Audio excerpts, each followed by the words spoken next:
Good stock picking का क्या process है, उसकी डिटेल जानिए।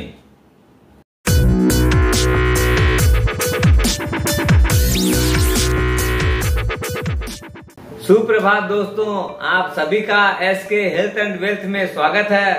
दोस्तों, how to pick a good stock, उसका पूरा प्रोसेस क्या है, उसकी पूरी जानकारी आज लेंगे।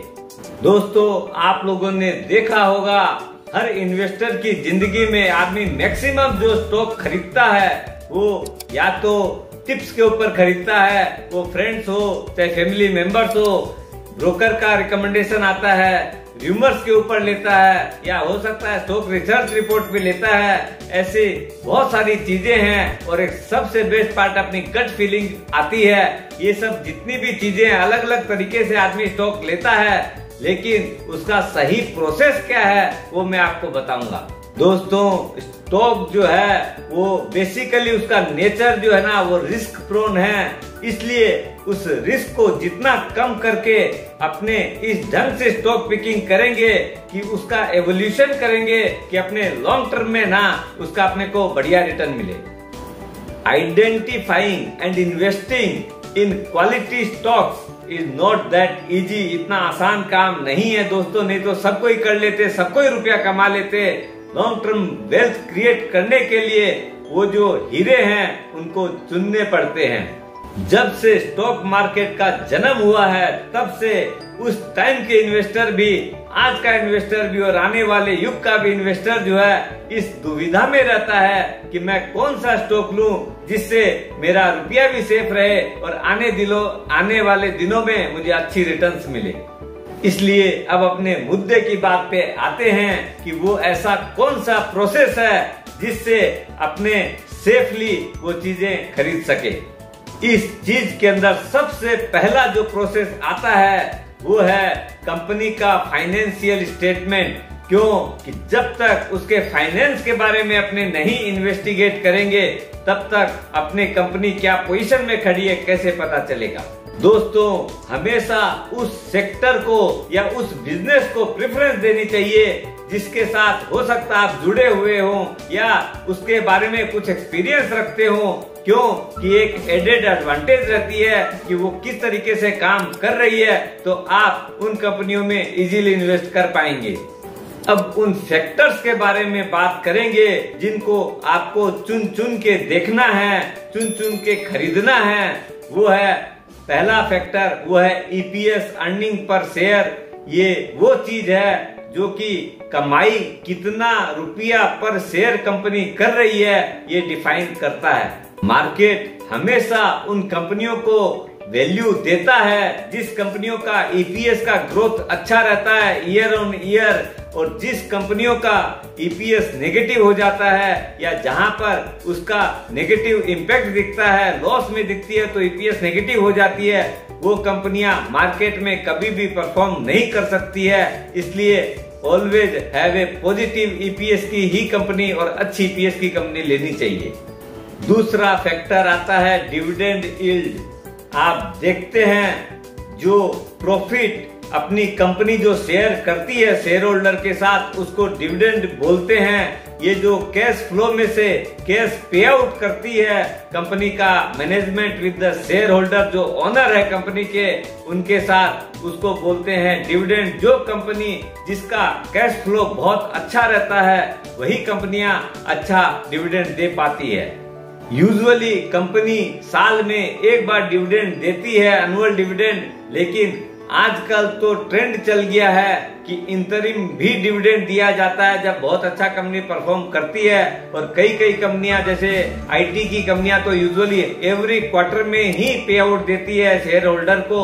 इसलिए जो कंपनियां का कैश फ्लो अच्छा है, फ्यूचर भी उनका सिक्योर दिखता है, तो मैनेजमेंट बहुत अच्छा प्रॉफिट, कई जगह तो 90% ऑफ द जो नेट प्रॉफिट होता है वो शेयर होल्डर में डिस्ट्रीब्यूट कर देती है कंपनियां।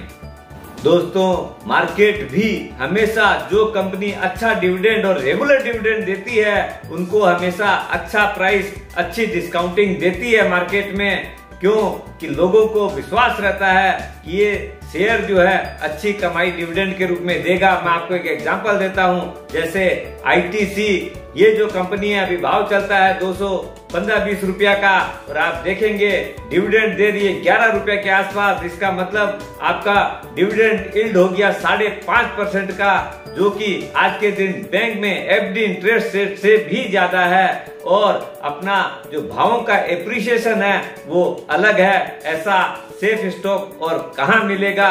इसीलिए ये जो जिस कंपनियों का डिविडेंड यील्ड अच्छा रहता है उन कंपनियों को मार्केट हमेशा डिमांड बनी रहती है। इतना मार्केट डाउन होने के बाद भी आप देखिए आईटीसी कैसे स्ट्रॉन्ग खड़ा है। तीसरा फैक्टर है डेट। जिस कंपनियों में लोन ज्यादा हो उन कंपनियों से थोड़ी सी दूरी बना के रखिएगा। दोस्तों, जब रिसेशन आता है, जब डिफिकल्ट टाइम्स आते हैं, तो कंपनियां अपनी अगर थोड़ी बहुत प्रॉफिटेबिलिटी रहती भी है तो वो रुपया इंटरेस्ट चुकाने में ही लग जाता है और कंपनियां लॉस में आ जाती है। और अगर कहीं थोड़ा सा लंबा खींच जाए तो कंपनियां, हो सकता है बहुत सारी कंपनियां तो जीवन में और उठ ही नहीं पाती है। इसलिए always prefer debt free companies. ये जो डेट फ्री कंपनीज रहती है वो हमेशा मार्केट में और कंपनियों से प्रीमियम में चलती है। लेकिन दोस्तों, ये प्रीमियम देना फिर भी उचित है, क्यों? ये लॉन्ग टर्म में आपको हमेशा बेनिफिट ही देने वाली है। अब चौथा चीज आता है फ्यूचर प्रोस्पेक्ट। दोस्तों, जिन कंपनियों का फ्यूचर अच्छा लगता हो, जिस कंपनियों में ग्रोथ अच्छी दिखती हो, वो ही कंपनियों में, वही सेक्टर में लगाना चाहिए पैसा। आपने देखा होगा यूजुअली जैसे फार्मा सेक्टर जो है, हेल्थ केयर सेक्टर है, वो एक बहुत ही स्टेबल सेक्टर है। क्यों? कि आए दिन आदमी बीमार पड़ता है और आगे भी जिस स्थिति की लाइफस्टाइल बन गई है, आगे भी आदमी बीमार ज्यादा होने हैं। अभी आपने देखा होगा कोविड पीरियड में सारा मार्केट बुरी तरीके से डाउन हुआ था, 40 से 50%। लेकिन जो डायग्नोस्टिक कंपनियां हैं, जो आपका हॉस्पिटल्स है, सब लोगों ने बहुत अच्छा काम किया। मेडिसिन वाली कंपनियों ने, वो लोग उस टाइम में बहुत सुपर बिजनेस किया था। इसलिए सेलेक्ट राइट। बहुत बार आपने देखा होगा गवर्नमेंट जो है ओपनिंग ऑफ एफडीआई करती है, जैसे फॉरेन डायरेक्ट इन्वेस्टमेंट वाला जो चक्कर आता है। आपने देखा होगा जो सेक्टर खोलती है गवर्नमेंट, उन सेक्टर की जो कंपनियां हैं बहुत अच्छे से भागती है। क्यों? कि उस सेक्टर में बहुत बड़ा फॉरेन का फंड इनफ्लो बनता है। जब फंड इनफ्लो बनता है तो और इधर में अपनी इक्विटी तो लिमिटेड ही है, जब बाइंग आती है तो वो जो शेयर है एप्रिशिएट बहुत जल्दी करते हैं। दोस्तों, पांचवा फैक्टर है पीयर्स कंपैरिजन। दोस्तों, जब भी कोई भी सेक्टर की कंपनी लें, उसके पहले वो जो सेक्टर है उसमें जो नामी गिरामी कंपनीज है, जो टॉप 5-10 कंपनीज है, उन सब का आपको रिकॉर्ड जरूर देखना चाहिए। कौन सा कंपनी किस वैल्यूएशन पे अपने को अवेलेबल है। आप एक चीज और महसूस करिएगा, फर्क फील करिएगा, जो हमेशा लीडर्स के साथ रहता है वो हमेशा मार्केट को आउट परफॉर्म करता है। जब आप कंपनी को एवल्यूट करें तो एक और फैक्टर वो है पीई, प्राइस अर्निंग रेशियो वाला जो फैक्टर है उसको जरूर देखिएगा। Higher the PE ratio higher the risk. इसलिए क्या है, अब आप देखिएगा अगर हाई पी रेशियो है, अगर उसकी उतनी परफॉर्मेंस अच्छी नहीं आए तो आदमी को उसमें महंगा खरीद जाने से आगे प्रॉफिट कम होता है, कई बार बहुत तगड़ा लॉस भी हो सकता है। इसलिए रीजनेबल वैल्यूएशन पे अच्छी क्वालिटी की कंपनी लेनी चाहिए। अब जो छठा फैक्टर आता है वो है आपका ब्रांड वैल्यू।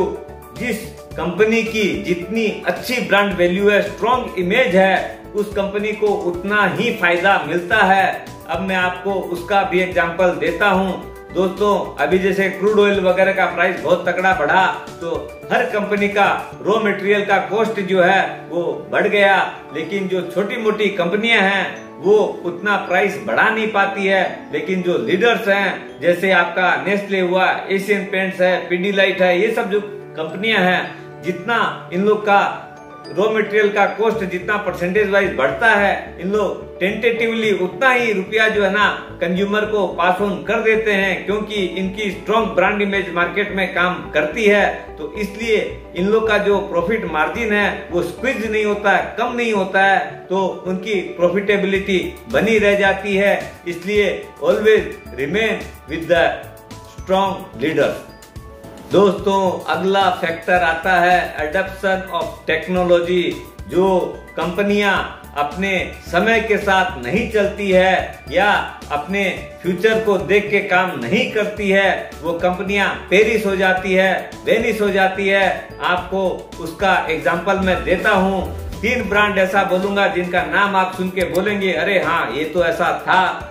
तीनों कंपनियां अपने अपने टाइम की लीडर थी, ऑलमोस्ट मोनोपोली थी ग्लोबल अक्रॉस ग्लोब। एक हो गई कोडेक फिल्म, दूसरी हो गई नोकिया, तीसरी हो गई ब्लैकबेरी। ऐसे एक नहीं, मैं आपको और भी कई ब्रांड गिना दूंगा जिन लोग का पूरा विश्व में एक छत्र राज था। आज वो सारी कंपनियां अब अपने विश्व के ग्लोबल के इतिहास के मैप से उठ गई है। इसलिए दोस्तों, उन कंपनियों के शेयर खरीदें जिस कंपनी का मैनेजमेंट दूरदर्शी हो, हमेशा समय के साथ चलता हो, adoption of technology always before time करता हो।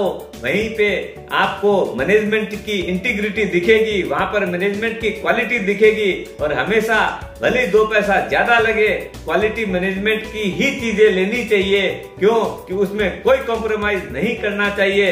दोस्तों, स्वस्थ रहो, मस्त रहो और अच्छी अच्छी चीजें खरीदें।